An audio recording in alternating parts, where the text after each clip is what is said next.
Perkenalkan, nama saya Akila Kirani Mulkan dengan NPM 712409155057. Mata kuliah mikroprosesor dengan dosen pembimbing Bapak Muhammad Zulfan Syuri Sembatan STMKOM. Kali ini saya akan menjelaskan pemahaman mengenai RAM.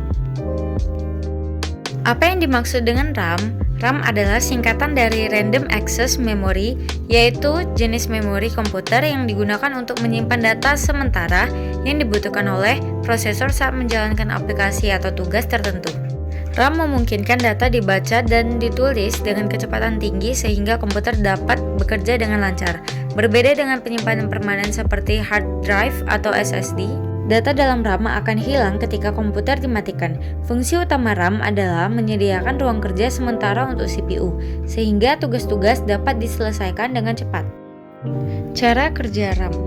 RAM bekerja dengan cara menyimpan data yang sedang digunakan untuk prosesor.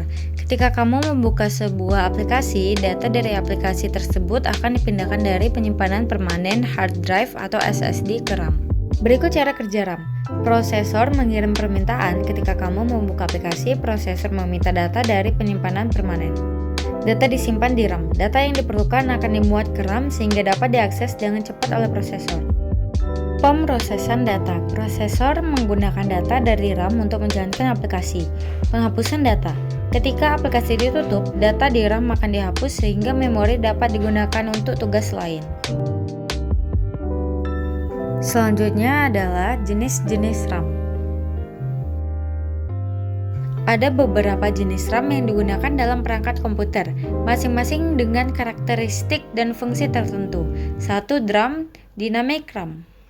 DRAM adalah jenis RAM yang paling umum digunakan di komputer dan laptop. DRAM memerlukan penyelenggaraan terus-menerus untuk mempertahankan data yang disimpannya, sehingga dinamakan dinamik. 2. SRAM, Static RAM. SRAM lebih cepat dan lebih mahal dibandingkan DRAM karena tidak memerlukan penyelenggaraan data secara berkala. Jenis ini sering digunakan untuk change prosesor. 3. SDRAM atau Synchronous DRAM. SDRAM adalah versi yang lebih cepat dari DRAM karena bekerja secara sinkron dengan clock prosesor memungkinkan transfer data yang lebih efisien. 4. DDR-RAM, Double Date Rate RAM.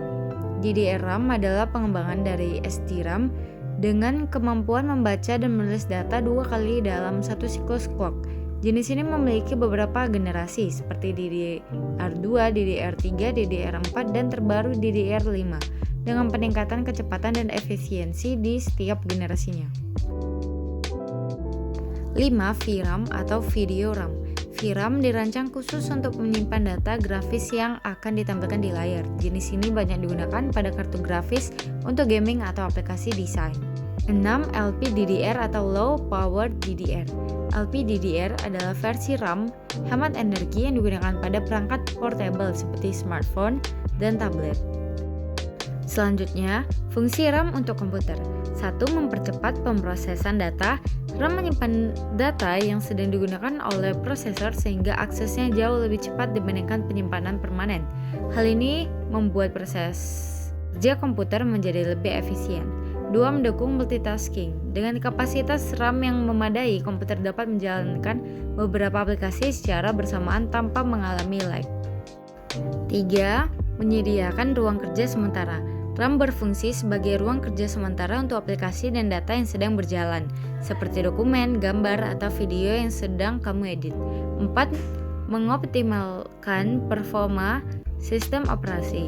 Sistem operasi seperti Windows atau Mac OS membutuhkan RAM yang menjalankan berbagai layanan dan aplikasi di latar belakang. Semakin besar kapasitas RAM, semakin baik kinerja sistem operasi. 5. Meningkatkan pengalaman bermain game.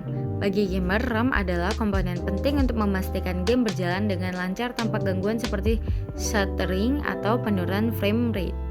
Berapa kapasitas RAM yang dibutuhkan? Kapasitas RAM yang kamu butuhkan bergantung pada jenis aktivitas yang dilakukan. 4 GB cukup untuk tugas ringan seperti browsing atau mengetik dokumen.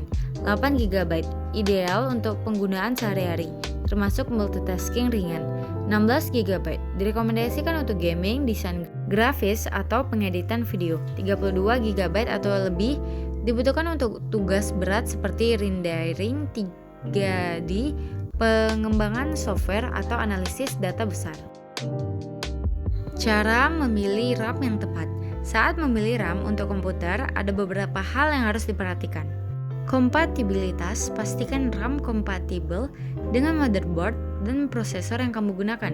Generasi, pilih generasi DDR yang sesuai, DDR4 atau DDR5. Kapasitas, sesuaikan kapasitas RAM dengan kebutuhan kamu. Kecepatan, semakin tinggi kecepatan RAM dalam MHz, semakin baik kinerjanya. Timing RAM juga memengaruhi performa, meskipun pengaruhnya tidak sebesar kapasitas atau kecepatan. Baiklah, sampai di sini penjelasan saya mengenai RAM. Terima kasih atas perhatiannya. Assalamualaikum warahmatullahi wabarakatuh.